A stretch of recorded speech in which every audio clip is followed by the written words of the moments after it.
You're listening to Economics Detective Radio.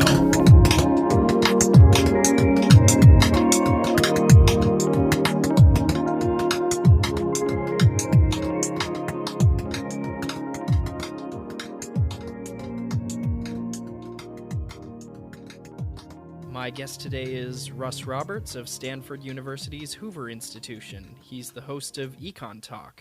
Russ, welcome to Economics Detective Radio. Great to be with you. Of course, it feels odd introducing you in that way since my introduction is word for word plagiarized from EconTalk, so the tables have turned, I guess. Oh, it's very exciting. You owe me an enormous amount of royalties, but I'm going to let them go. Excellent. So, needless to say, this show probably wouldn't exist without EconTalk, or it certainly wouldn't exist in its current format. I have listened to many episodes of EconTalk. During my master's degree, I would walk to and from the university and listen to EconTalk, and I think I got through a majority of the back catalog while doing that. I did a back-of-the-envelope calculation and figured out that I had maybe spent more time listening to EconTalk than I had spent in class. So, with that in mind, with that in mind, let's start our conversation by talking about EconTalk. How do you see EconTalk's role within the economics profession? Are you the press secretary of economics, or how do you see that? And that's a tough question to answer. I'm not 100% sure. I'm not even sure I'm 50% sure. I know there are grad students who listen, and I know there's faculty who listen. I know there are people who assign EconTalk to their students in undergraduate classes. I don't know how widely known I am, though. I don't have any idea. I do have more people sending me their books and articles hoping to be a guest on EconTalk unsolicited than I did in the beginning. In the beginning, I had to do all the work, and I still have to do most of the work. But I have some people are somewhat aware of it. I just don't know how widely or what kind of an impact it has. As a listener, there are certain themes I hit on fairly regularly, and I don't know if those are having an impact on how people think about things or whether they're amused by them or just disgusted and hang up when they hear those things. I have no way of knowing. Yeah, that's one of the issues with podcasts. You sort of send them out into the world, and you can know, how many times they were downloaded. You can maybe know what countries they were downloaded in or what kind of devices, but nothing really tells you who's listening or how long they're listening or where and why they're listening. It's interesting. I think there are some other economics podcasts and blogs, things like Freakonomics, that sort of set out to popularize economics, to, distill down hard economics concepts and make them fun or appealing, give them mass appeal. But what's really interesting about EconTalk is, in some ways, it's a conversation by economists for economists that also manages to have some level of mass appeal.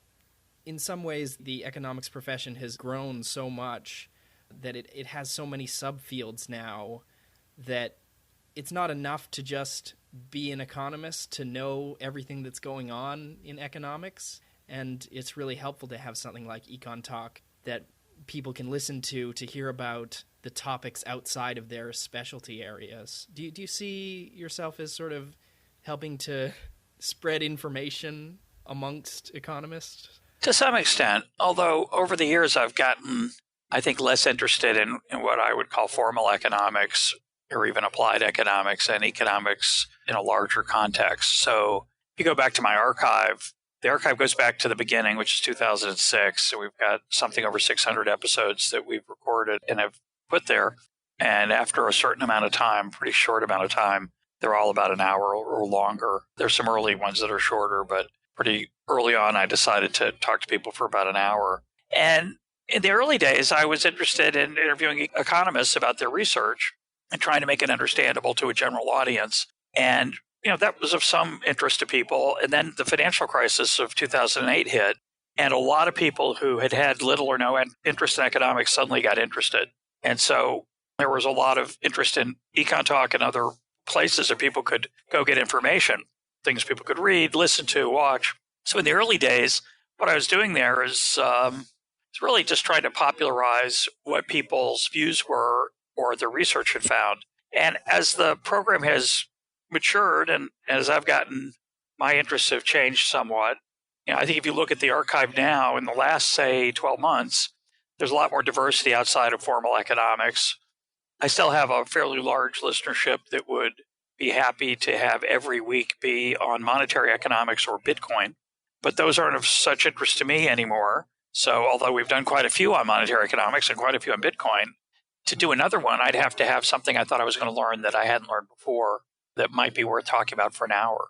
So I think what's interesting for me is, my real goal from fairly early on was to learn something and to teach people listening something, either through my challenging of a guest or through letting the guest explain their ideas and having the challenge of wording them for a non-technical audience. And that's a great experience, I think, for everybody. It's great for the interviewee. It's great for the interviewer. That's me. And it's great for the audience because ideally they learn something. I always viewed my job as the person who asks the stupid questions. And obviously I can't know everything about everything that my guests talk about. So I have to ask a lot of questions, clarifying questions, puzzled questions. And I think that's where the real learning takes place, is the listeners and myself hearing that give and take through the question and answer and the conversational style to the extent we can do that, which is what makes the program, I think, of value to people.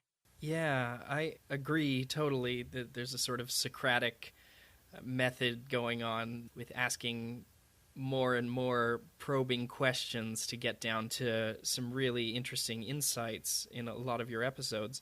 One pattern in your questions and your skepticism is your skepticism of empirics, statistics, what statistics can really tell us and how much we can know based on the latest statistical models or meta-analyses or studies of various kinds. And when I talk to other people around my demographic, grad students in economics or people who have recently got their PhDs, many of them listen to EconTalk, and many of them find themselves a little frustrated with your skepticism of statistics. I feel like they've spent all these years learning these really fancy statistical techniques, and they might sort of think, well, Russ Roberts, yes, the statistics he learned when he went to grad school, yes, there were problems with those, but now we've fixed them. We've got our new fancy methods, and really his critiques are out of date. What would you say to that person? Well, I hear that a lot myself. First, face-to-face or email to email. There is a lot of, I think, pushback from listeners who are trained as economists toward my skepticism. And I understand that. And I often worry that I'm too skeptical, that I need to be more skeptical about my skepticism. That may be the case. At the same time, I think a lot about how little we know and how complicated the world is and how tempting it is to assume that we understand something, how tempting it is to think we understand causal relationships that aren't necessarily there or their magnitudes. And so it's an ongoing issue for me just to think about. And I think it should be an ongoing issue for every economist to think about, to be wary of overconfidence. I may go too far. I'm aware of that. And at least I'm aware of it sometimes, may not be aware of it all the time. But I do think our techniques are very limited. Now, it's not to say we don't know anything. I don't want to ever say that evidence doesn't matter, facts don't matter, data don't matter. They do. They matter a lot. And I think there are all kinds of ways that we look at the world and understand the world beyond statistical modeling that have value and are valid. Just as an example, I hope to write something about this soon. I think the Me Too phenomenon and what's been uncovered about the way women have been treated in Hollywood and elsewhere, not that we didn't have some idea about it, but the pervasiveness of it and the ugliness of it, I think that's very powerful evidence about the workplace in certain types of industries. And I think we should be, as economists, even though that's not statistical data, it's not formal analysis, it's not empirical in the usual way that we talk about it. I think that tells us something that some of us may have been unaware of in terms of how even in a competitive industry like filmmaking, people can be abused and taken advantage of. And I think that should give pause to people like myself who tend to be very impressed with the power markets to protect workers from various things. So that's evidence. Those are facts. Those are, I think, real things that have happened. And I don't think they should be ignored. And at the same time, I think there are many times when people take very fancy statistical models and come up with conclusions or measures of the impact of one variable on another, where they really shouldn't have a lot of confidence about the reliability of those estimates. And yet they often act as if those are written in stone. And so I think there's an art to empirical economics. There's an art to understanding the role of evidence and data. And I think we should be humble about how far to push that. And it's certainly the case that in the profession, you're rewarded for pushing it a long way. So that by itself should make people wary of the risks of those kind of things. So I think we should be skeptical. Shouldn't be too skeptical. Maybe I'm too skeptical. I recognize that. But I do think it's a serious issue. And I think one way to think about its seriousness is how hard it is to settle empirical disputes, how hard it is to find evidence that is ironclad, how hard it is to test theories in ways that don't leave an out if it doesn't turn out the way you want. And I think that's the biggest problem we have as social science. We don't really run very effective randomly controlled trials. We sometimes do in some settings, but in general, even those are limited in what we can conclude from them. And we're not doing science in many cases. We're doing something that looks scientific. It's not quite the same thing. And I think we should be honest about that. Yeah, it's hard to study humans when you're sitting inside a human brain. You already have so much baggage that you take with you to any kind of study. The way I see your skepticism as opposed to maybe different kind of skepticism is you take a sort of outside view of statistical skepticism where we're all fallible humans doing these studies. We've made mistakes in the past, and just stepping back and looking at the big picture, it makes sense that we might be making mistakes now, even mistakes that we aren't aware of. And then there's sort of the inside view, the kind of Andrew Gelman, like, here's this really specific statistical problem, and I can show with math exactly where the pitfalls are. And I think there's value to both kinds of skepticism. And that's not to say, of course, that you don't engage with the details of statistics. Of course, you've had many statisticians on EconTalk, and those are some of my favorite episodes. But yeah, am I on the right track there? Do you take an outside view skepticism? Yeah, I think the way I would word it is I sometimes take what I would call a philosophical approach toward the general challenge of understanding causation in a complex world. And I had Bill James on recently on EconTalk, and he said something like, there's a billion times more stuff we don't know than what we do. And I'd asked him if we'd solved most of the interesting problems, at least in understanding baseball statistically. And he was just, he disagreed vehemently with that. And I think that's true in economics even more so. And I think I am interested in both types of issues. I am interested in the philosophical question of how do we know what we know? And in any one study, I'm also interested in some of the details of why things go awry, why we leap to conclusions that may not be justified, challenges of aggregation, challenges of measurement, even the establishing of a fact, which is you'd think would be pretty objective, is often quite unclear as to whether a phenomenon actually exists or not. Whether it's the employment rate or the level of inequality or the progress of the middle class over the last 40 years, something I've been thinking about for a long time now. Those are really hard questions to answer. And I think most people treat them as if you have to just measure it. And measurement is tricky. And I don't think we like to confront that fact. So I'm interested in all aspects of it. I'm fascinated by the fact that it's hard to understand how the world works. And I think one way to think about this is child raising. So I have 4 kids.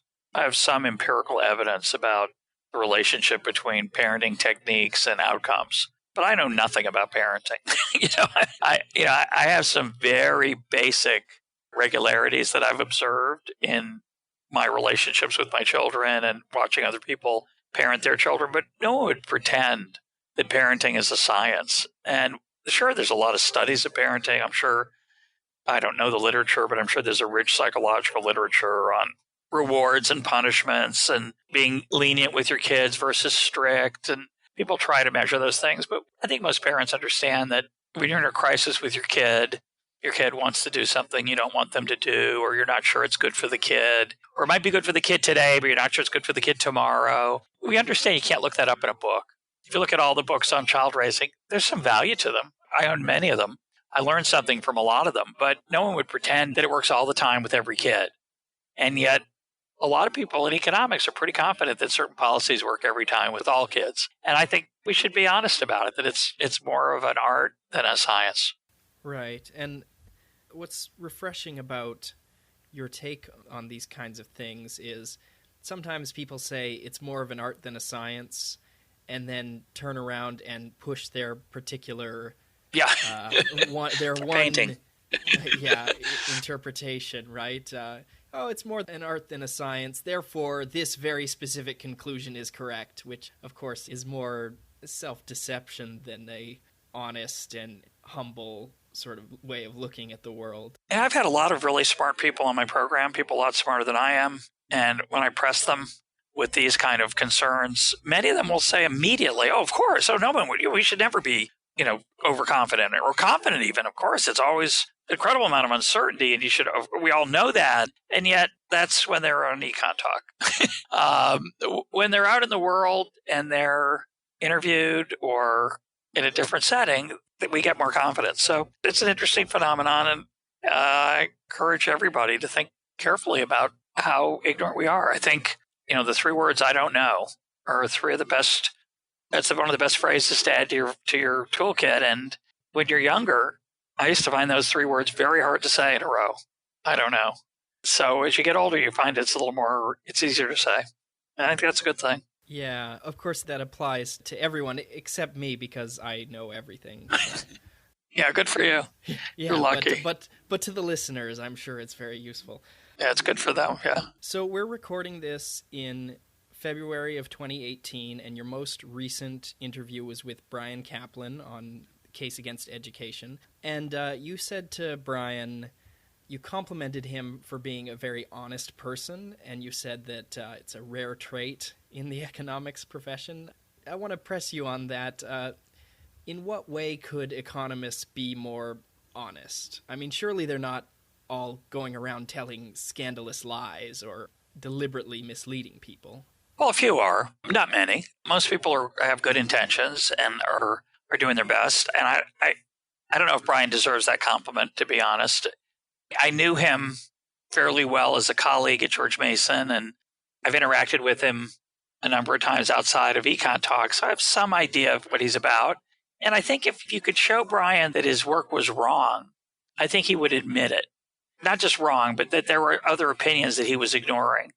So, and it's an interesting question whether the work that he presents in that book, which is a book about, that interview was about his book on education, The Case Against Education, and he tries to measure as best he can how much education is due to skills and how much is due to signaling and how much is due to acquiring skills through the educational process. And I think he tries pretty hard to get that right. Now, that doesn't mean he gets it right. He does have an agenda in writing the book. Now, you could debate whether the agenda came first or second. You could argue he tried to figure it out and measure it, and then he found out, wow, it just doesn't look like people acquire a lot of job marketable skills. It must be signaling. So I don't really know how honest Brian is. And it could be that faced with information or data that challenges his view, he will struggle to concede that he might be wrong. One of the issues that we talked about in that conversation was whether you could measure, how accurately you could measure what people learn in school. And my claim was it's really hard to measure. There's certain things you can measure, like how many senators each state has in America, or what's the capital of Maryland, or when was the Treaty of Westphalia. But I would argue that's not most of what we learn from schooling. And Brian's measures tend to rely a little too heavily on facts that we've acquired. And he conceded that. He did say that those were some of the better measures that are available. He did believe, perhaps incorrectly, but he does believe that there are ways to test for knowledge that's less tangible, that's more abstract, ways of thinking and so on. But I think if you pressed him, and I didn't get to press him at the very end of that conversation along these lines, I think if you pressed him and said that the tests that we have of people's knowledge gained from schooling that they're imperfect, he would concede that. That's his honesty. He would concede that they're imperfect, but, quote, they're the best we have, and given the best we have, and he says something like this during the conversation, it looks like there's not a lot of knowledge being acquired, and it's mostly signaling. And I think that's hard for most people to do. And maybe I'm wrong about Brian, maybe I'm overly confident about his honesty there, but I think most of us, when we're presented with evidence about our theories that goes against our cherished beliefs or cherished theories, we immediately look for things that would explain why that evidence is unreliable. And I think that's the biggest challenge we all have. It's not an economics problem. It's a human problem. We have all kinds of beliefs about religion, politics, how the world works. It's really what we're talking about. We have beliefs about how the world works, and we don't like to confront them. And when evidence comes in that is counter to those beliefs, we tend to discount it, ignore it, attribute it to something nefarious on the part of people, quote, on the other side. And that's our human nature. And we want to have the comfortable stories that we tell ourselves. I get that. I have that issue. I think we all do. And I think all of us need to be aware of that. I think being aware of it helps a lot. It's not sufficient, by the way. I like to quote Richard Feynman. The most important thing is not to fool yourself, and you are the easiest person to fool. And it's tempting to say, as you joked a few minutes ago, oh, well, that's true of other people. And not me, of course. I don't fool myself, but I know I fool myself because when I talk to my family members who are have relentlessly been subjected to my viewpoint on this through hundreds of dinners and dinner conversations, I get a twinge of unease when I say something that I know is a little overconfident, because I know they know that that's not always the case. And especially if I'm arguing with them about something in the news or in public policy, and I say something that I think is a bit of a stretch, and I know they know it, and I immediately realize, oh my gosh, why would I say that? But I do sometimes. I'm not perfect. I'm human. And I think, so even when you're aware of this temptation to self-deceive, I think it's very hard to avoid it. So I think the more you can be aware of it, the better. It's a big problem. Yeah, and we underestimate just how much we self-deceive because, you only realize that you've deceived yourself when you do it badly, but so badly that later on you realize that you've done it, and you can reflect on it and go, I was really wrong there, or yeah, what was I thinking? Yeah, but when you self-deceive really, really well, you're never gonna catch yourself doing it because you're going to just stay deceived. Yeah, no, you can see it when you. I like to think about it with respect to arguments with with my wife, and if you can think about it with your other family members or your friends, and sometimes you box yourself into a corner. You find yourself defending a position that, with just a moment of reflection, you realize is totally indefensible. But your adrenaline and your sense of self, your sense of justice pushes you to make a claim that when you think about it honestly, you realize it just doesn't hold water. It's not the real explanation for why you did what you did. So that's the kind of argument I find fascinating. You do something that displeases your wife, and she says, why'd you do that? And you say, well, blah, blah, blah. And you realize, wait a minute. That's not why I did it. That's what I said was the reason, because it made it sound pretty good. And I think that's just such a human response. And it's very, very hard to not fall into that. Yeah. There are a lot of situations where if you were truly honest and you said the real reason why you did that thing, or you made that claim and then you realized later that it's a stronger claim than you were justified in making, it's really hard. There's a social aspect to admitting you're wrong, where you you lose face, you lose status, you have to. Shameful. Especially if you're on Twitter and you're arguing with someone who you're pretty sure is just a terrible person, and it would make it just so much harder to admit that person is right about this one thing. Yeah. And you also feel like, well, if I concede that I was wrong about that, that means everything else I said might be wrong. Can't have that. It's an enormous challenge, I think, as human beings to be honest in those situations. It's very liberating when you get to that point, though. If you can get to the point where you can be honest about those kind of things, it's really glorious, because it just, first of all, it ratchets down your defensiveness and I think of it as your armor. You got this armor out that protects you from insults and disrespect and all kinds of things. And if you feel like you have to keep that up. You can't take your armor down. You get pierced by an arrow. That'd be or a spear, or worse, or a lance. So it's when you realize that those things don't really hurt you, most of those things. And in fact, if you can be honest and concede you're wrong about something, you can actually get along better with people. It's shockingly pleasant when someone says, I'm wrong, I'm sorry. That's all you have to say. It's interesting how hard it is to say those words. I was wrong. I'm sorry. And when you say that, it disarms the other person. They put the spear down. You don't have to wear the armor. But you're so afraid of it. They've got that spear in their hand. You're afraid they're going to pierce you. So you tend to just defend your spot, your position, whatever you staked out. And it's not always the best thing to do. Yeah. The tendency, you might not double down on a wrong statement, but one thing you can sneakily do is move the goalposts, change things a little to make it seem like you were really right all along. Yeah, that goalpost moving thing is a real art that you get, unfortunately, you do get better at as you get older and better at arguing. And it's subtle, too. A lot of times the other side doesn't realize it. They just keep arguing. You're taking advantage of their sort of argumentative nature. So you change the argument, and they just keep arguing with you because that's what that's the setting they're on, is argue. Instead of going, hey, wait a minute.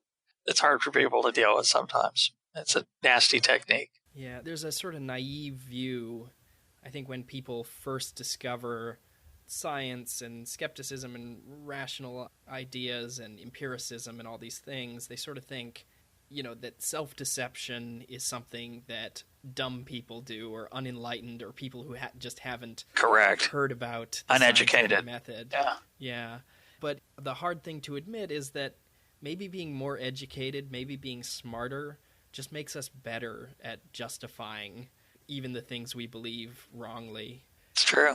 So one of the recurring themes in EconTalk is you keep coming back to Adam Smith. And I know you've written books on Adam Smith, and you often quote him and his insights. So why do you think Adam Smith is still relevant? An economist today might say, yeah, he made advances and he sort of systematized the field, and then, we took what was good from Adam Smith and left what was bad, and now we have all the good stuff in modern economics, in our modern textbooks. And so, what beyond sort of antiquarian interest do you think Adam Smith has to offer people of 2018? Well, that's a good question. I think there's a lot of truth to that. I think you can be a very successful economist without reading Adam Smith, just like you can be a successful physicist without reading Isaac Newton. And I don't know whether a physicist of today, a well-trained physicist, would benefit from reading Newton, or whether, as you say, it's just sort of a quaint antiquarian exploration that's sort of charming for its historical interest and not much more. But having said that, Smith's a little bit different in that there are certain fundamental things about economics that haven't changed at all.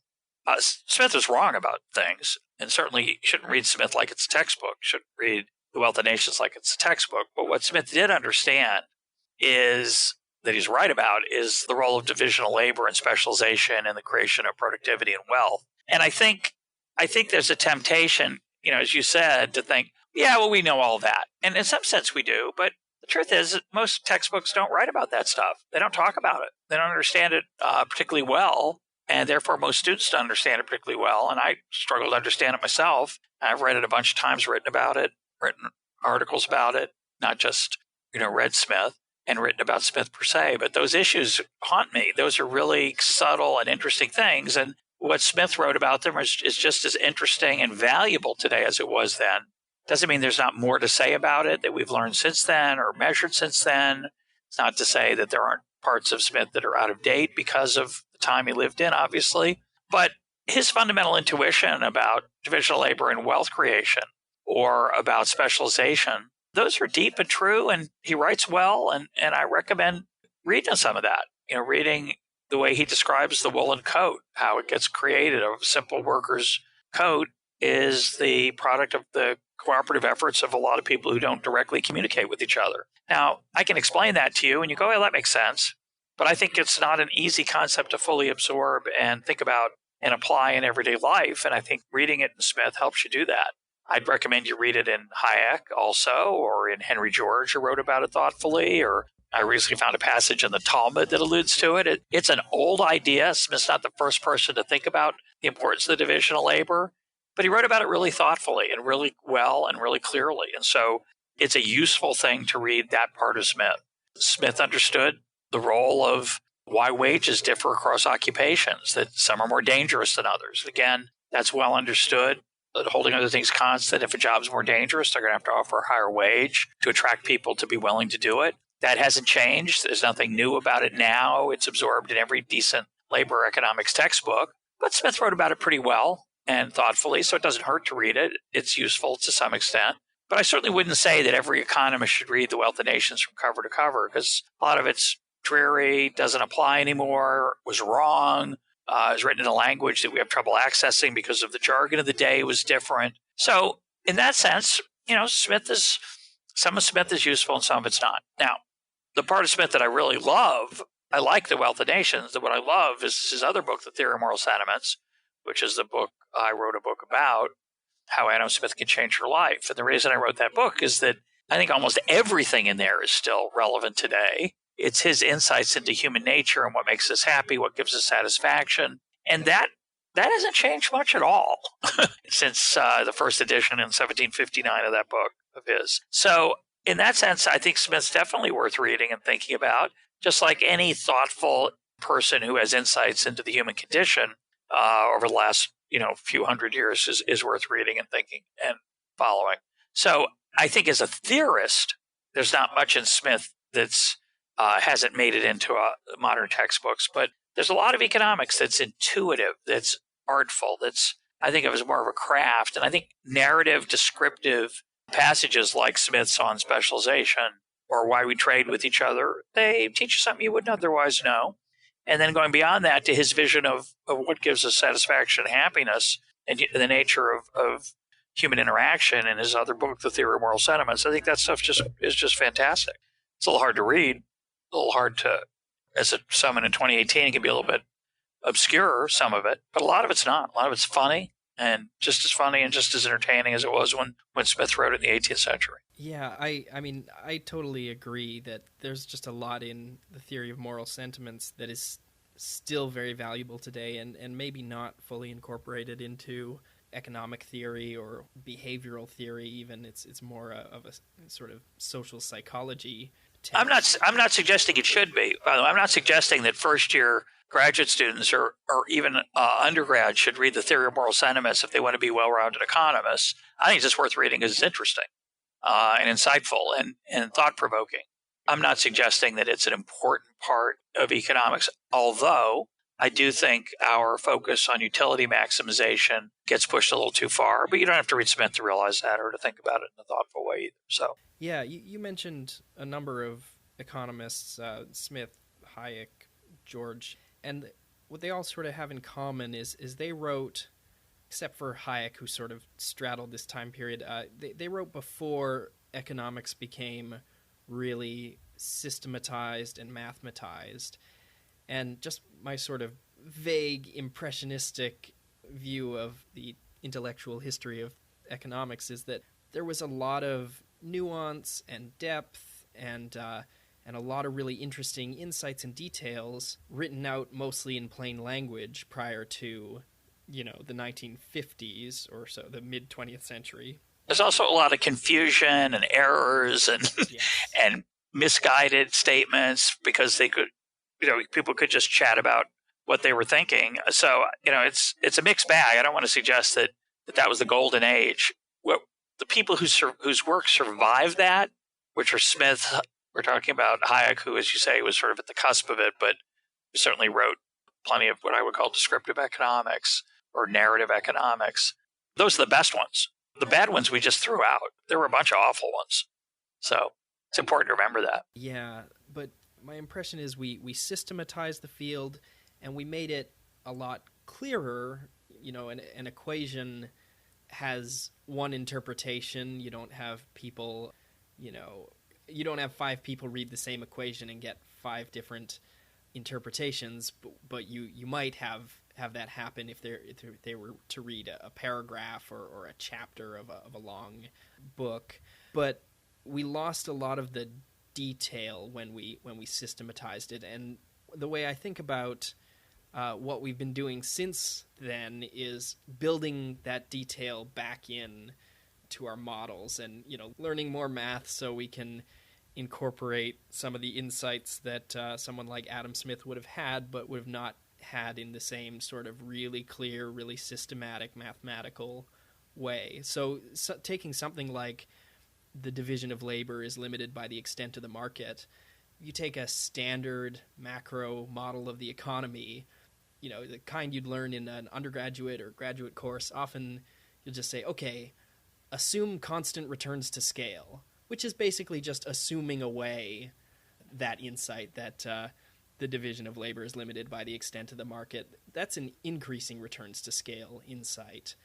And in order to make our models simple, in order to teach them to undergrads, in order to make them mathematically tractable, we just sort of assume it away. And that's not to say that all our models do that, but it's something that we lose when we in a lot of our thinking and in a lot of our models. Yeah, I think I think the nature of the division of labor limited by the extent of the market, what that implies for our model building is quite subtle and tricky.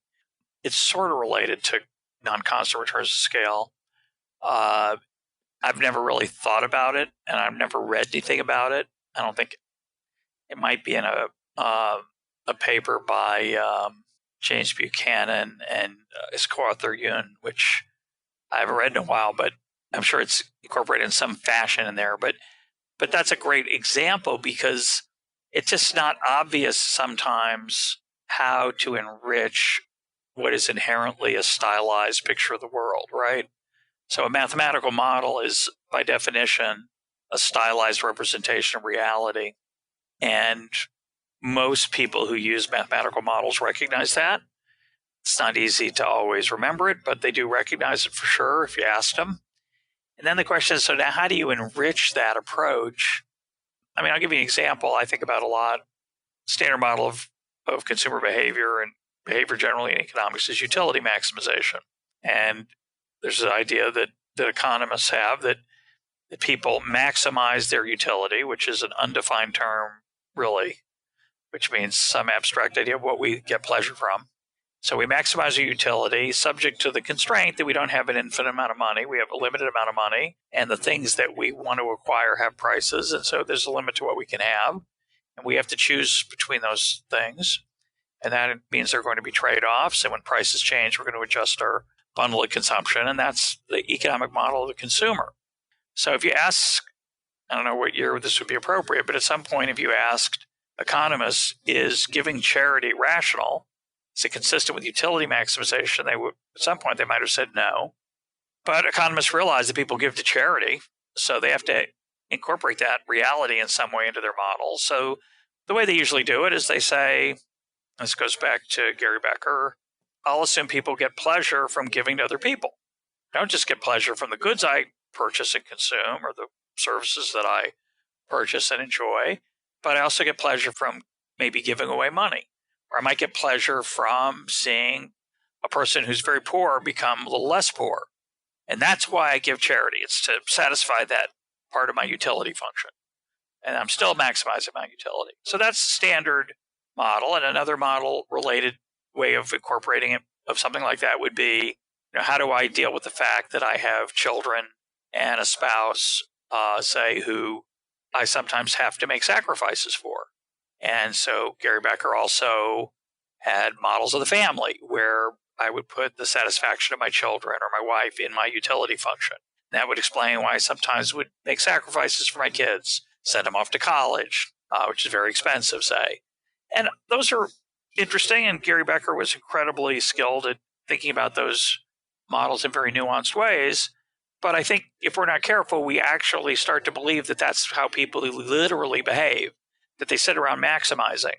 When in fact, I think a lot of times we don't maximize. We This is Smithian. I learned this from Vernon Smith, my second favorite Smith. Vernon would argue that in certain settings, we don't try to maximize, we try to follow the rules of what's proper. There's certain expectations of us, of how we might treat our children, cultural expectations, expectations from our friends. You can say, oh, that's what you're maximizing now. It's what your friends think of you. And after a while, that starts to be a little bit sterile, right? You claim you're enriching the model, but all you're really doing is making the model look more like reality. And it's not very insightful beyond what you've just done is to add this thing to your model that you've claimed is the way people behave. So I think that's the challenge. The mathematization of economics had certain benefits of rigor and getting rid of careless thinking at a cost of losing things that are hard to put into mathematical terms. Those things are sometimes very important. And you can try to jam them back into the model, as I've been giving examples the last few minutes, and it's not always obvious to me that that's an improvement. I say that as someone who's written theoretical papers on that model of charity. That's, I was the way I was trained, and I understand the virtues of that, but it misses something, and we should be honest about that. Yeah, and, Vernon Smith and his students have been responsible for really trying to experimentally test ideas about rule-following behavior as opposed to maximizing behavior. There's one experiment where people are paid for how quickly they can cross a street, but the experimenter tells them that the rule is they must wait for the light to turn green. And this was a computerized virtual street, but some people wait at a cost of a few euros. This was conducted in the EU. They wait till the light turns green, even though they could earn more money by just racing across this virtual street. And since it's a computerized virtual street, it's not like they're breaking any laws or putting themselves or someone else in danger. They're just breaking the rule that they were only told about seconds earlier. And it really sort of calls into question the sort of pure maximizing model. Of course, that model is, as you point out, unfalsifiable because you can always put something else into the function, the utility function. Keeping the rules. Yeah, keeping the rules. that could... I get utility from keeping the rules. Even though it's just made up, even though there's no real cars there. In fact, my favorite example of this is there are places where people don't jaywalk. They will not cross against the light, even when there's no cars in sight for, a quarter mile in either direction. It's not a question of taking any kind of risk. And no one's going to see you. The police aren't around. And there are cultures where people dutifully wait until the light changes. They're not going to cross against the light. And that's interesting. And I assume there are people even who are raised in those cultures who will cross against the light. And I assume once they move to New York City, they're more likely to cross against the light, even when their car's coming close to them. So the world's complicated. So you said at the start of this episode about EconTalk that you set out to learn. You've now done 600 interviews. You've talked to many different people, many different backgrounds, many different areas of expertise. I know it's hard to boil it down to just, one takeaway, but and I'm sure you have many, but what's something you've learned while making EconTalk that you think would be valuable to listeners or to someone? I think we've been talking about it a lot. If you'd asked me 13 years ago about some of the things we're talking about, I would have been much more confident about my position. So one thing I've learned is to be more humble. And going back to our conversation about Brian Kaplan and what we learned from schooling or learned from anything, this being EconTalk, it's hard to put that into words, hard to give a measure of how I've become less confident of my perceptions of the world. But that would be one example. Certainly an appreciation for the challenges of uncertainty. I just finished interviewing Nassim Taleb for the 8th time earlier this morning, as it turns out, and reflecting back on the different things I've read of his in preparing for those interviews and in the interviews themselves, there's just a lot of things I learned, some of which I could put into words, but some of them are just an appreciation for the texture and nature of uncertainty. But some of them I could point to. Taleb emphasizes the imperfection of expected value as a measure of a goal that we would use to summarize uncertainty. Boy, is that right. And boy, has that been hard for me to fully absorb. The idea that certain, what he calls a black swan, a low probability bad event, that factoring that in is not straightforward. They're just saying, oh, well, it's part of the expected value. In his new book, he gives the example, his new book is Skin in the Game. Here's the example of playing Russian roulette with a 6-chambered revolver. And every time, let's say there's one bullet in the 6 chambers, and every time you pull the trigger and you don't get killed, you get $1 million. Of course, if you pull the trigger and it happens to be the chamber with the bullet in it, you don't get anything. In fact, you're dead. So what's the expected value of that game? Well, it's $833,000. Well, that dollars. So that's a really uninformative way to think about the risks of playing that game. It suggests you should play eagerly, which of course you shouldn't. It's a bad game to play. So that kind of insight, occasionally I have those kind of insights from talking to a guest, but a lot of them are very hard to put into words. And I've talked about this on the program before, that there are many concepts, randomness being one, uncertainty being another, emergent order in economics, comparative advantage in economics. I would put divisional labor, specialization, growth. These are concepts they're easy to define. You can write down a nice definition, but they're really hard to understand. And the more you think about them, the richer your understanding is, and the more likely you are to be able to think about them in a useful way. And a lot of what I've gotten from EconTalk is of that nature. It's not something I could write down easily like a definition or an example like I just gave you about expected value, but it's really more the texture of certain aspects of life that I find deeply interesting and complex. And I think when I think about what I've learned from being the host, it's really an appreciation for those kind of issues. And of course, just the number of books I've had to read and the people I've been able to talk to, I've been exposed to a lot of ideas. I don't know how smart I am, but I know I'm smarter than I was 12 years ago.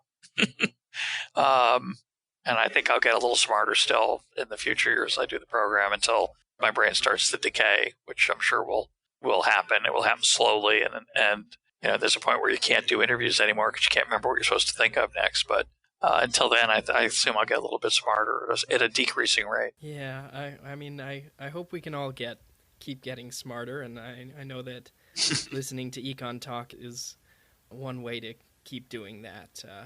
One interesting insight at a time.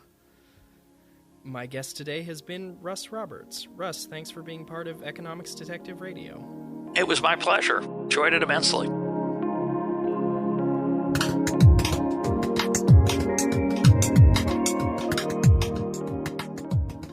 If this is your first time listening to Economics Detective Radio, please subscribe to the show in your favorite podcast app.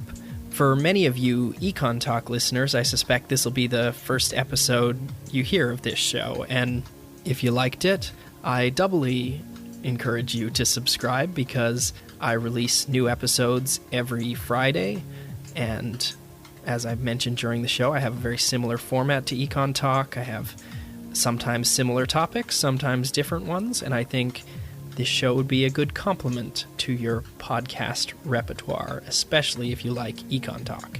In addition, I do a weekly discussion question in my Facebook group. That's Economics Detective on Facebook. You can request to join the group and answer some questions, and I'll let you in. The discussion question for this week, related to the episode, is think of a time when you were wrong. What's a belief that you held strongly at some time in the past that you now are pretty sure was not correct? And when you're answering that, you can let me know what changed your mind and how long did it take. Was it an easy switch, or did you just gradually come around to a different viewpoint?